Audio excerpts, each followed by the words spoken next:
আসসালামু আলাইকুম। Welcome to Ashis kitchen and blog. চলে আসলাম তোমাদের সাথে কই মাছের একটা রেসিপি নিয়ে। এখানে কই মাছগুলো ধুয়ে আমি হলুদ মাখিয়ে ভেজে নিচ্ছি। সবকিছু আর দেখানো হয়ে ওঠেনি। আর যাই হোক, ওই মাছগুলো ভেজে নিচ্ছি। লাল করে ভেজে নিব, কারণ কই মাছ কিন্তু লাল করে করে না ভাজলে খেতে ভালো লাগে না, মজাও লাগে না। এই কারণে আমি কই মাছগুলো সুন্দর করে ভেজে নিব, লাল লাল করে। হ্যাঁ, তোমরা তো সবসময় সবাই সব রকম করে খেয়ে দেখো। আমি আজকে যে কিভাবে রান্না করি সেটা তোমাদের সাথে শেয়ার করব। দেখো, কই মাছগুলো একদম ভাজা কমপ্লিট হয়ে গেছে। আর এক পিস উল্টিয়ে দিয়েছি। আমি কিন্তু অনেক সময় লাগিয়ে ভাজলাম, কারণ কই মাছগুলো যদি ভালো মতো না ভাজি তাহলে কড়কড়া হবে না। এখানে আমি পেঁয়াজ বসিয়ে দিয়েছি আর তেল দিয়ে দিলাম। পেঁয়াজটা একটু বেরেস্তা করে নিই, কারণ আমার কই মাছটা রান্না করব আমি শস্য দিয়ে কই মাছ। সবাই আমরা তো স্বাভাবিক শোল, ইলিশ মাছ, অন্যান্য মাছও কিন্তু শস্য দিয়ে খেয়ে থাকি। আজ আমি তোমাদের শস্য দিয়ে কই মাছ রান্না দেখাবো, সেটাই শেয়ার করলাম। আমি একটু কাঁচামরিচও দিব বেটে, কারণ একটু শস্যর তরকারি একটু ঝাল ঝাল হলে খেতে ভালো লাগে। আর মরিচের গুঁড়াটা বেশি দিলে কালারটা হয়তো একটু নষ্ট হয়ে যায়, এই কারণে আমি কাঁচামরিচ দিচ্ছি বেটে। তোমরা চাইলে বেশি কম নিয়ে নিতে পারো। যারা একটু বেশি ঝাল খাবে তারা একটু বেশি দিবে, আর যারা কম খাবে তারা একটু কম দিবে। আমি কিন্তু চুলায় পেঁয়াজটা বেরেস্তা করতে দিয়ে এসে আমি পেঁয়াজটা বেটে নিচ্ছি। আমি কিন্তু বেশিরভাগই যেটুক লাগে, মনে করো, যখন আমার ব্লেন্ডার সবসময় আমি ইউজ করি না, আমি শুধু আদা রসুনটা পেস্ট করি, মাঝে মধ্যে পেঁয়াজ পেস্ট করি, আর আর না হয় বেটেই রান্না করি। আমার কাছে বাটা তরকারি এটা খেতে দারুণ লাগে, অনেক ভালো লাগে। তোমরা দেখবা আমাকে আমি ভর্তাও সবসময় একটু বেটে নিই। আর যে টাটকা টাটকা মশলাও একটু বেটে নিই। আমার কাছে অনেক ভালো লাগে। গ্রামের মানুষরা কিন্তু এরকম টাটকা টাটকা বেটে রান্না করে। শুধু এই কারণে আমি একটু টাটকা টাটকা সবকিছু রান্না করতেছি, আমার কাছে ভালো লাগে। দেখে এইদিকে আমার পেঁয়াজটাও বেরেস্তা হয়ে আসছে। আর ওইখান দিয়ে তো আমি পাটায় বাটতেছিলাম, তো দেখালামই। আর এই যে পাটা বাটা শেষ, একদম শস্য বাটা হয়ে গেছে, বেটে নিয়ে আসলাম।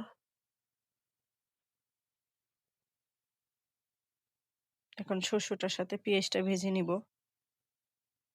না হয় আবার একটু গন্ধ আসবে। তোমরা কে কে খাও এভাবে আমাকে একবার হলেও জানাবে। এভাবে তোমরা রান্না করতে পারো। যে কোনো মাছ, তুমি এরা রুই মাছ এইভাবে রান্না করতে পারো। রুই মাছটা এভাবে রান্না করলে ভালো লাগে খেতে।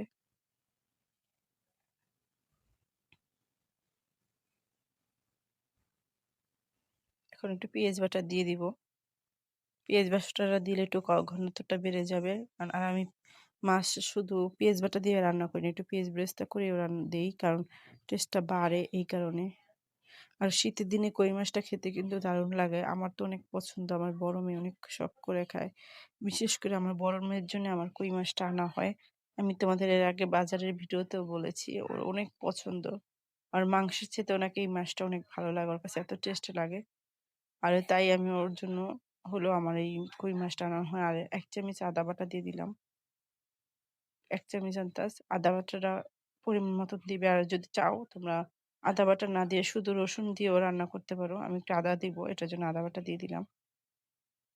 আমি একটু অন্যরকম করে রান্না করবো, সেটাই তোমাদের সাথে একটু শেয়ার করা। একটু করে হলুদটা কিন্তু কম দিব, বেশি দিব না, কারণ হলুদটা যদি আমি বেশি দিই কালারটা অন্যরকম হয়ে যেতে পারে। এটার জন্য মাছগুলো ভেজে নিয়েছি, শস্যের কালারটা হয়তো থাকবো না, কালারটা অন্যরকম চেঞ্জ হয়ে যাবে। এটার জন্য আমি অল্প করে দিয়েছি। আর এই দেখো, একটু করে মরিচের গুঁড়ো দিয়েছি হালকা ঝালের জন্য আর হালকা কালারের জন্য। আর মরিচ তো বেটে দিয়েছি, আর তোমরা চাইলে আস্ত মরিচও কিছু দিয়ে দিতে পারো, যাতে ঝালটা হয় একটু ভালো, টেস্ট লাগবে খেতে। আমি কিন্তু প্রায় সময় এভাবে রান্না করি। এভাবে তোমরা ভাপাও রান্না করতে পারো, মশলা কষিয়ে। শস্যের ভাপাও বলে, বা শস্য দিয়ে রান্না। শস্য দিয়ে আমি ভাপা রান্না করলাম এটা কই মাছের। এভাবে মসলা কষিয়ে আমরা চাইলে পাতার ভিতরেও দিতে পারি, কিন্তু ওটা কাঁচা মাছ দেয়। আমি তো কই মাছটা কাঁচা খাবো না, এই কারণে আমি এটা এভাবে রান্না করছি। আমি কিন্তু তোমাদের এর আগে রুই মাছের পাতুরি দেখিয়েছিলাম মশলা শস্য বাটা দিয়ে, অনেক দারুণ লাগে ওটাও। কই মাছটা সেম এভাবে রান্না করা যায়, শস্য দিয়ে পাতুরি করা যায়, যেভাবে আমি রান্না করেছিলাম রুই মাছটা। অল্প একটু ঝোল দিয়ে দিয়েছি, আর কালারটা কিন্তু দেখো, দেখতে কিন্তু অনেক সুন্দর হয়েছে, খেতেও কিন্তু অনেক দারুণ হয়েছে।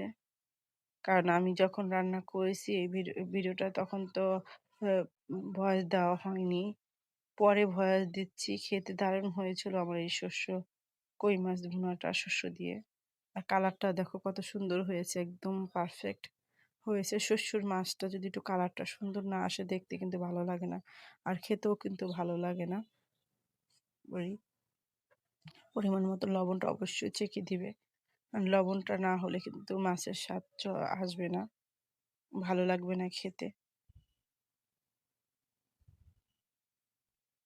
তোমরা চাইলে যে কোনো মাছ এভাবে রাঁধতে পারো।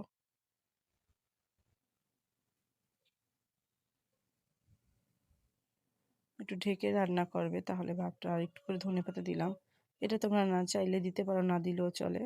ধনেপাতাটা দিলে একটা ঘ্রাণ আসে, ভালো লাগে শস্য তরকারিতে।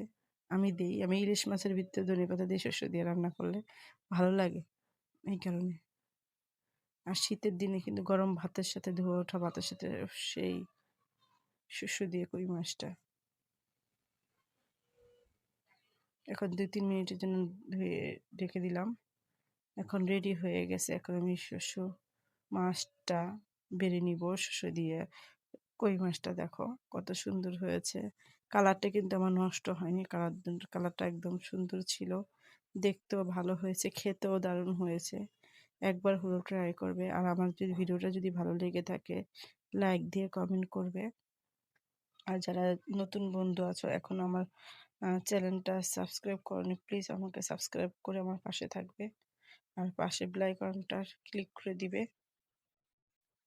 আস্তে আস্তে করে আমি মাছটা প্লেটে বেড়ে নিলাম, সেটাই তোমাদের কাছে শেয়ার করলাম। আর আমার কথার মাঝে যদি কোনো ভুল ত্রুটি হয়ে থাকে, অবশ্যই ক্ষমা দৃষ্টিতে দেখবে। আর তোমরা ভালো ভালো কিছু কমেন্ট করবে, যাতে আমার কাছে ভালো লাগে কমেন্টগুলো। তোমরা যখন কমেন্ট করো, আমি কিন্তু উৎসাহিত হই যে আপুরা আমার ভিডিওতে কমেন্ট করেছে, সুন্দর সুন্দর, ভালো লাগে। যাই হোক, ভিডিও শেষ পর্যায়ে একদম চলে আসছি। তোমরা সবাই ভালো থাকবে, সুস্থ থাকবে। সবাই আমার জন্য দোয়া করবে, তোমাদের জন্য অনেক অনেক দোয়া, অনেক ভালোবাসা। দেখো একদম রেডি হয়ে গেছে। সবাই ভালো থাকবে, সুস্থ থাকবে। আসসালামু আলাইকুম, আল্লাহ হাফেজ।